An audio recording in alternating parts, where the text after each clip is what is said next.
jangan melihat kemasan. Ada begitu banyak orang yang hanya melihat kemasan luar. Ya. Itulah sebabnya kita perlu melihat apa sih antara kemasan dan isi itu. Tampilan luar itu juga perlu, tetapi itu bukan segala-galanya, saudaraku.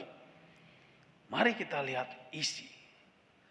Ada apa di dalamnya? Jangan menjadi manusia kemasan. Dikemas baik-baik gitu ya. Siapa itu? Orang Farisi, para ahli Taurat. Mereka mementingkan kemasan. Apa sih ciri orang yang mementingkan kemasan? Pertama, kaku dalam aturan. Orang Farisi hanya menekankan tentang hukum. Apa kata hukum itulah. Apa kata hukum itulah. Hari Sabat nggak boleh bekerja. Sampai memetik bulir gandum pun ditafsirkan sebagai bekerja. Mereka protes Yesus dan murid-muridnya. Kenapa hari Sabat membuka bulir gandum makan. Hanya membuka biji bulir gandum lalu makan. Karena kelaparan. Itu pun mereka protes. Pokoknya kaku dalam aturan. Apa kata hukum? Itulah, nggak boleh dilanggar. Pikiran mereka manusia kemasan hanya boleh dan tidak boleh. Orang seperti ini disebut manusia dogmatis. Orang yang di kepalanya hanya ada dogma, aturan dan lain sebagainya. Jadi kalau dia pun menjadi orang tua, dia hanya berkata kepada anaknya, pokoknya aturannya begini, kerjakan. Yang kedua, Bapak Ibu Saudara, manusia kemasan akan berubah menjadi seorang pengamat, penuntut, seperti orang Farisi. Oh, Yesus kemana? Mereka bukan beribadah. Mereka lihat Yesus masuk ke dalam rumah ibadah. Mereka bukan beribadah. Mereka mengamat-amati Yesus. Ini salah enggak? Ini salah enggak? Sedikit melakukan kesalahan, mereka akan protes. Mereka akan tuntut. Mereka pencari, mereka pengamat, pencari kesalahan. Siapa lagi? Mereka berubah menjadi seorang keras hati. Kenapa? Karena di kepala mereka penuh dengan doktrin. Mereka di kepala mereka penuh dengan aturan-aturan. Sekali lagi saya nggak mengatakan aturan nggak perlu. Aturan harus ada. Peraturan harus ada. Tetapi jangan semata-mata hidup kita hanya untuk memenuhi aturan. Karena di dalam aturan itu ada esensi. Ada esensi, bahkan ada si pembuat aturan. Cilakanya mereka menggebar-geborkan peraturan. Tapi lupa siapa yang membuat peraturan, bahwa yang membuat peraturan itu lebih tinggi daripada aturan itu sendiri. Mereka menempatkan aturan lebih tinggi seperti Tuhan. Kemudian Bapak Ibu Saudara, ciri orang kemasan seperti orang Farisi adalah mereka berusaha menyelamatkan hukum. Mereka rela membunuh. Kalau kita baca ayat terakhir, keluarlah orang-orang Farisi dan segera membuat rencana bersama para pendukung Herodes. Para orang-orang Herodian namanya. Pendukung Herodes untuk membunuh dia. Bayangkan, seorang yang saleh, seorang yang berada di rumah beribadah, seorang yang sehari-hari megang kitab Taurat, firman Tuhan, bisa merencanakan pembunuhan. Kenapa? Karena firman tidak merubah hatinya. Firman hanya mengisi kepalanya. Inilah cilakanya orang, kalau ada orang Kristen begitu. Kalau firman yang kita kuasai, aku udah tahu pendeta, dari kecil aku sudah Kristen, dari dalam perut mamaku aku sudah Kristen. Apa yang pendeta maksudkan aku sudah tahu. Aku juga sudah Kristen, bapakku, opungku sudah Kristen. Persoalannya bukan itu. Aku sudah tahu ayat yang pendeta maksudkan. Bukan itu persoalannya. Apakah firman itu hanya mengisi benak kita? Atau apakah firman itu mengisi hati kita? Mengisi jiwa kita, mengubah jiwa kita, atau hanya memberi pengetahuan semata? Itulah yang terjadi. Kalau firman Tuhan hanya memberi pengetahuan, maka firman Tuhan itu tidak mendatangkan perubahan apa-apa. Maka tidak jarang ada orang Kristen tahu firman Tuhan, tahu tradisi gereja, tahu hal-hal yang normatif, tetapi tidak mengalami perubahan hidup. Dan Yesus tidak mau para muridnya begitu, Bapak Ibu Saudara. Sekarang kita mau melihat Kristen sejati itu Kristen yang bagaimana? Kristen sejati harus, ucapkan sama-sama, seperti Yesus. Amin. Harus seperti Yesus. Bagaimanakah seperti Yesus? Pertama, dia berbasis belas kasihan. Saya yakin Yesus hafal hukum Taurat. Dia pernah berkata, hukum Taurat satu iota pun, satu titik. Iota itu maksudnya titik yang paling kecil dalam abjad Yunani. Tanda baca itu, iota. Satu titik kecil pun tidak boleh dirubah dari hukum Taurat. Tetapi Yesus bukan berbasis menempatkan hukum Taurat sebagai Tuhan. Karena dialah Tuhan. Dia berbasis belas kasihan. Itulah sebabnya seorang murid Yesus harus berbasis belas kasihan. Bukan mengabaikan hukum, bukan mengabaikan peraturan. Peraturan dan hukum harus, tetapi belas kasihan Tuhan harus mengatasi semua yang ada. Dia bilang, pernahkah kamu baca kitab Daud? Bagaimana Daud masuk ke rumah Tuhan. Dan Daud sangat dihormati oleh orang Yahudi. Dan mereka sangat mengagumi Daud dan lain sebagainya. Ya. Dan mereka tahu bahwa pernah suatu kali Daud berperang lalu kelaparan, masuk ke rumah Tuhan, masuk ke bait Allah, ke kemah pertemuan. Di situ ada makanan yang harusnya untuk para imam. Tetapi Daud dengan balas kasihannya mengambil makanan itu lalu bagi kepada prajurit-prajuritnya. Dan imam waktu itu merelakan saja demi perjuangan. Nah saudara-saudara, dalam konteks itu Daud melanggar Taurat. Tetapi orang Farisi tidak berani membantah. Seperti itulah sebenarnya. Saya mau katakan terkadang kita harus bukan melanggar. Saya bayangkan. Ini seperti hikmat yang diberikan kepada seorang polisi kalau terjadi kemacetan lalu lintas. Kalau kita terobos lampu merah, maka lampu merah kita akan kena tilang. Tapi ketika terjadi kemacetan dan ada polisi dan polisi mempersilakan lewat, maka kita akan lewat. Betul Bapak Ibu ya? Dan kita nggak akan berkata, oh no Pak Polisi, masih merah. Lewat kata polisi. Enggak, masih merah. Apakah kita berkata gitu? Ada macet. Lalu kita bilang, enggak, Pak Polisi ngaco. Kita diam aja gitu ya kalau kita naik motor. Polisi bilang, prip, maju. No, masih merah. Saya sih belum pernah lihat kejadian begitu. Gitu. Yang ada adalah kita senang kan. Oh ya syukur suruh maju gitu ya. Nah itu dia Bapak Ibu. Itu ilustrasi dan contoh sederhana. Supaya terurai kemacetan, kalau ada di sana orang yang sedang mengalami bahaya bisa lewat, kira-kira. Kemudian Bapak Ibu Saudara-saudara, apakah yang dilakukan Yesus? Kedua, dia menyembuhkan. Ada seorang di bait Allah itu tangannya sebelah patah atau lumpuh, nggak bisa digerakkan.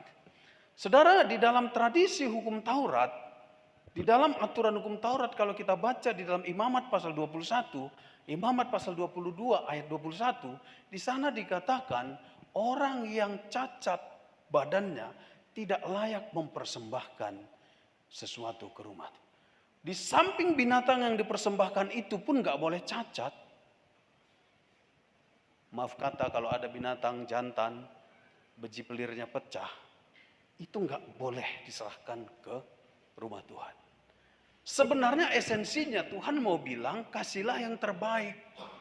Tetapi orang Farisi merubah itu secara literate dalam pemahaman benak mereka secara harfiah. Oh, berarti betul-betul orang yang punya kekurangan bahkan orang yang kurapan pun nggak boleh kasih persembahan ke rumah Tuhan. Apalagi yang patah bagian tubuhnya. Nggak boleh maju ke ruang Maha Kudus hantarkan persembahan. Apalagi imam, keturunan orang Lewi yang melayani. Gak boleh, harus sempurna. Maka kalau kita masih hidup di dalam tafsiran hukum Taurat demikian, Bapak Ibu nggak akan pernah melihat pendeta Elisa khotbah di gereja. Karena saya nggak bisa melayani di rumah Tuhan. Tentu akan menderita Bapak Ibu. Kita saja sekarang ini yang bebas bergereja, ibadah, mau kapanpun kita ke gereja bebas. Tapi coba suatu saat saudara dan saya dihalangi Tuhan nggak boleh beribadah, maka saudara akan bernyanyi seperti bangsa Israel bernyanyi di tepian sungai Babylon. Sewaktu mereka dibuang ke tanah pembuangan, mereka bernyanyi di tepian sungai Babylon. Seperti lagu era tahun berapa itu? Kan itu diambil dari kisah bangsa Israel yang mereka menangis, nggak ada lagi bait Allah, kami rindu beribadah.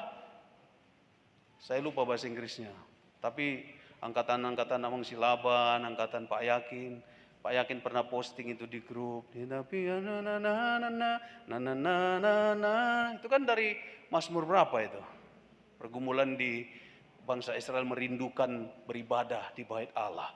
Nah, karena orang Kristen sudah mendapat kebebasan, maka orang Kristen nggak beribadah. Seperti di kampung saya selalu berulang-ulang katakan, begitu sepi orang nggak peduli, apalagi kaum prianya. Kalau hari ini ruangan tempat ibadah kita boleh dikatakan hampir penuh dan ada bapak-bapak banyak, puji Tuhan. Di banyak gereja, apalagi di daerah-daerah perkebunan, di daerah-daerah kampung, sekarang ini sedang mengalami kelesuan. Kenapa? Saya nggak tahu, kelesuan rohani, makanya saya berdoa. Saya nggak berdoa supaya kampung saya diberkati, enggak. Saya berdoa supaya kampung saya digoncang oleh Tuhan. Karena kalau orang Kristen tergoncang, maka dia akan sadar. Kalau orang Kristen merasa nyaman, dia akan tertidur.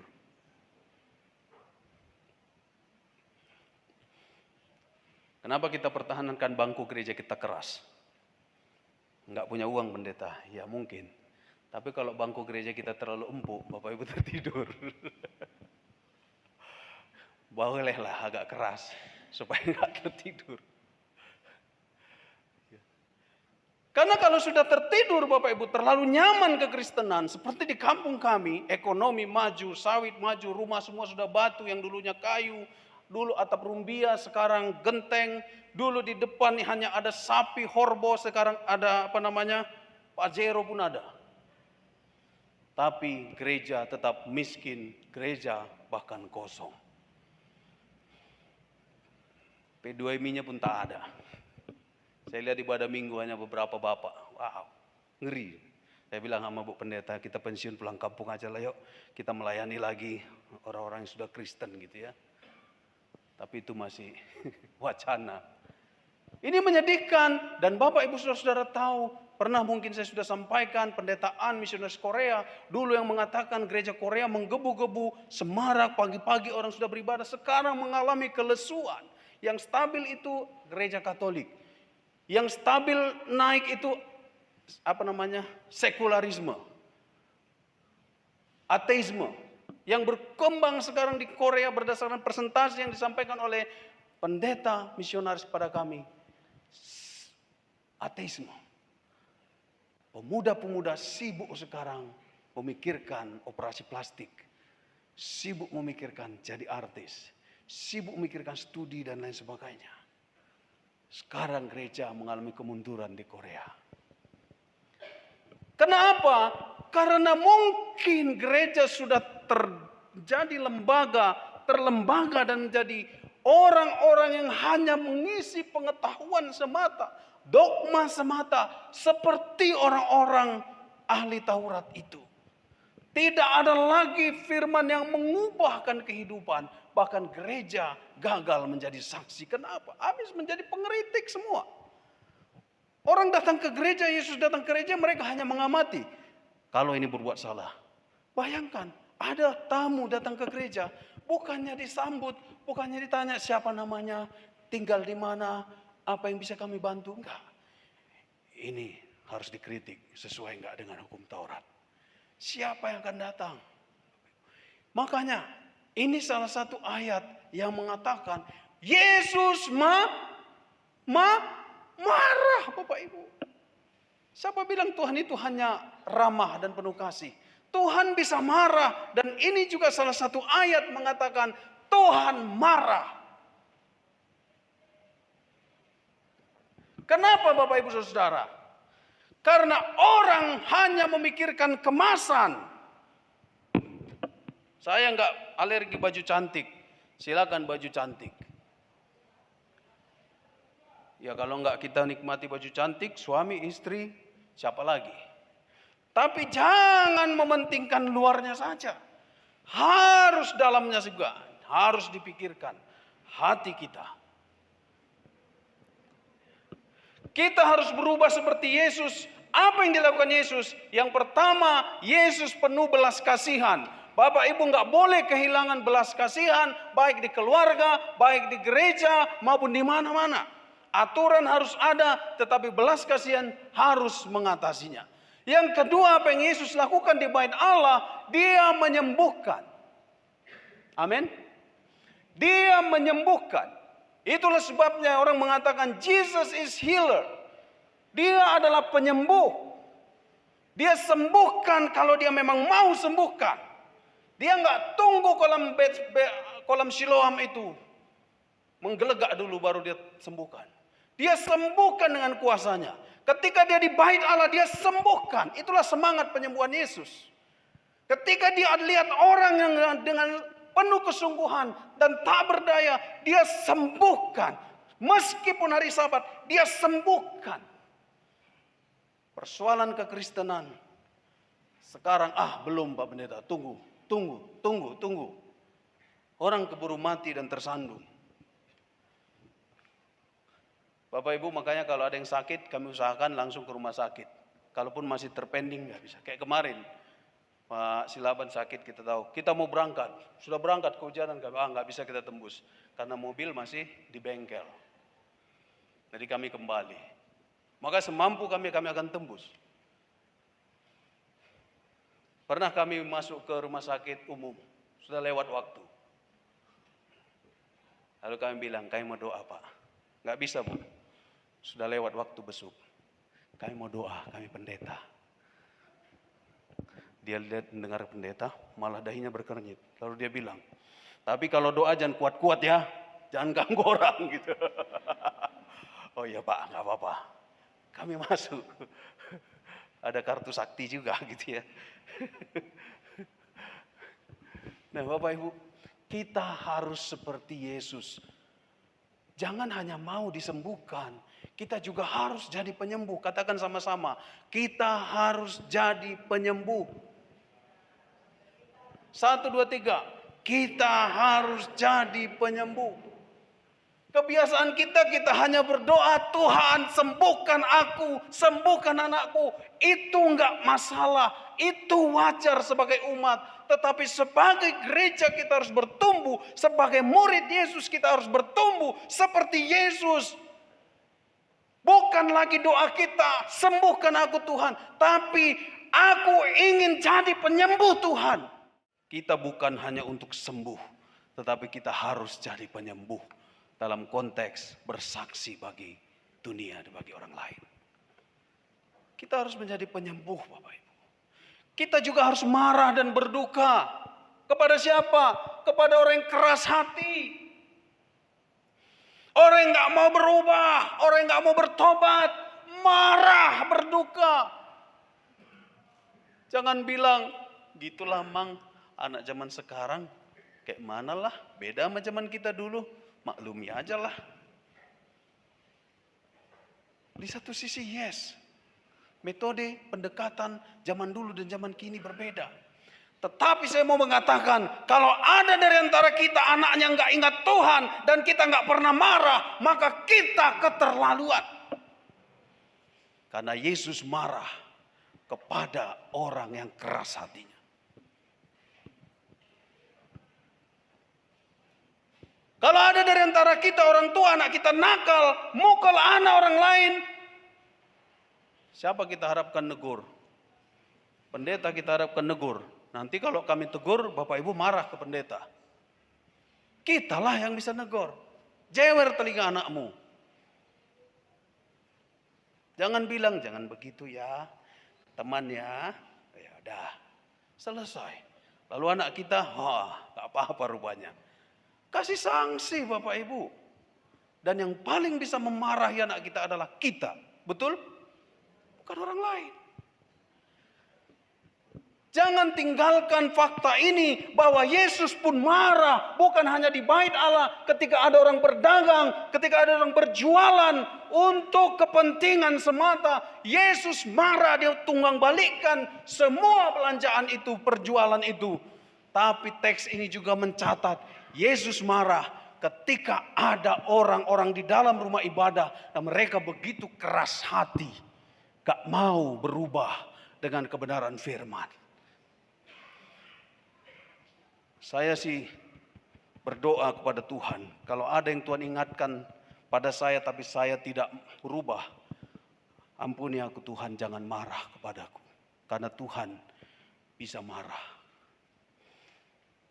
Sedikit menyimpang, kalau kita membuat bazar misi di luar sana itu bukan jualan Bapak Ibu. Metodis itu dilarang cari dana dengan apa kalau di mana Ibu Pendeta? Lelang. Metodis melarang lelang. Ditaruh di sini buah. Sali 2 hari. 2 juta. Sali 2 hari. 2 hari sali. Tolu hari. Oh 4 juta. Ada anak muda. Dipanas-panasi. 4 juta 500. 4 juta 100. 4 juta 550. 4 juta 750 katanya. Supaya ngangkat-angkat. Itu yang gak boleh di Metodis. Tapi kalau bazar ditaruh di sana, jemaat diberkati membeli, itu boleh. Siapa bilang nggak boleh? Kenapa Yesus marah ketika ada orang berjualan, berdagang lembu sapi di bait Allah? Itu karena praktek monopoli. Para imam bilang, tidak boleh beli tempat lain, hanya beli di sini untuk menjadi persembahan. Jadi beda konteksnya Bapak Ibu. Untuk menjadi persembahan di rumah Tuhan. Dimahalkanlah sama mereka harganya. Dan mereka harus beli di situ. Kalau enggak ditolak oleh para imam. Para imam tahu, ini lembu dari mana? Oh dari pasar 16. Enggak boleh. Harus beli yang dijual di depan. Sedikit tetapi fatal bedanya. Nah ibu bapak saudara-saudara, itu sedikit. Nah, ibu bapak saudara-saudaraku yang dikasih Tuhan Yesus Kristus, marahlah kalau memang harus marah. Kembali ke poin 2. Jesus is healer. Jesus Christ the healer, itu semua kita tahu. Tetapi bagaimana kita juga harus menjadi penyembuh. Hukum Taurat bilang apa? Mari kita baca Matius 22 ayat 37 sampai 40. Matius 22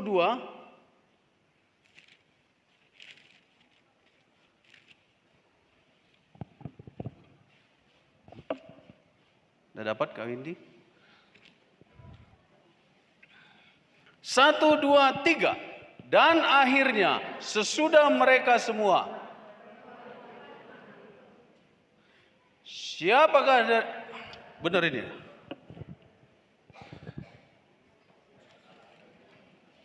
Kok lain ya? Hukum yang terutama.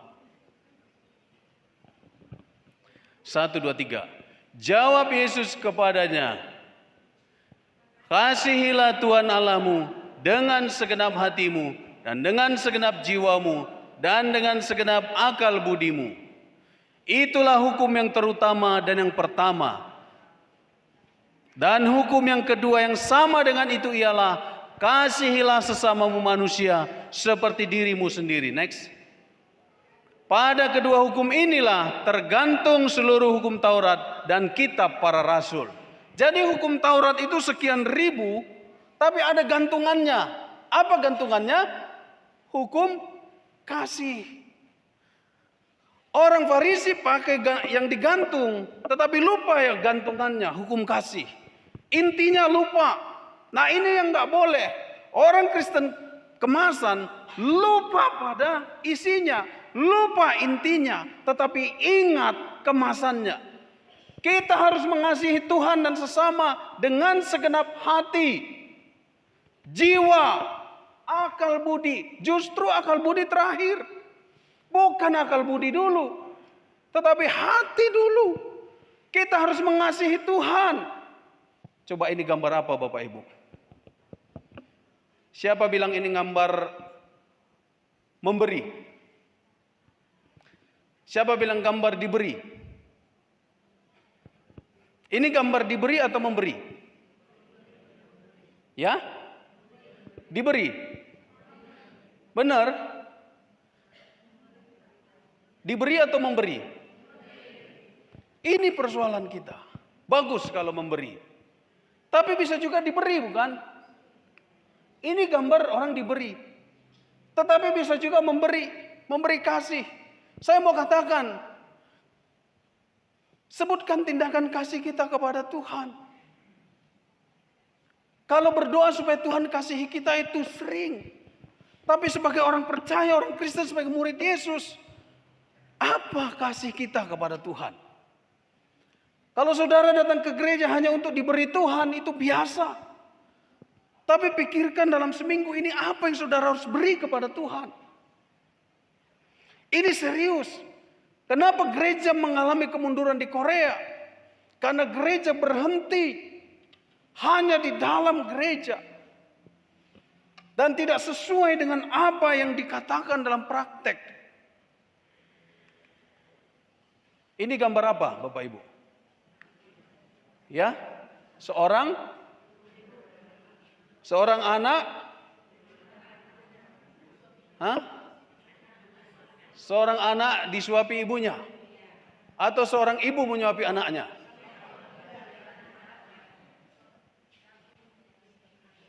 Kalau kita di dalam gambar ini, yang mana kita?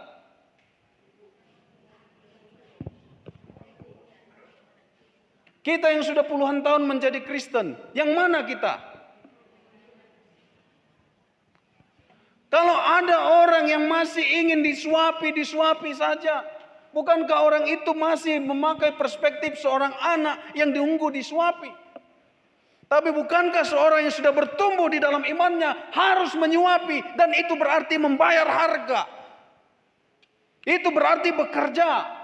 Kalau ada orang datang ke gereja ini lalu berkata, aku bla bla bla bla, itu artinya saudara sedang menunggu disuapi. Saudara hanya sedang menunggu diberi oleh Tuhan. Saudara hanya mengatakan, aku layak dikasihi Tuhan. Padahal kita harus mengasihi Tuhan. Kapan kita mengasihi Tuhan?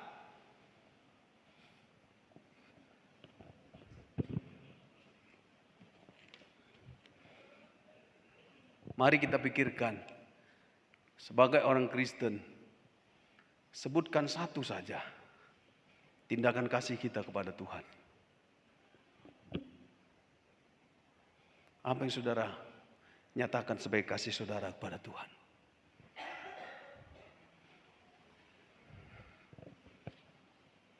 Minggu depan mungkin bisa ditanya dan disaringkan. Kalau hanya menanti kasih Tuhan, itu baik. Tapi kalau saudara bertumbuh sebagai seorang murid, saudara akan nyatakan kasih saudara pada Tuhan. Mari kita berdoa.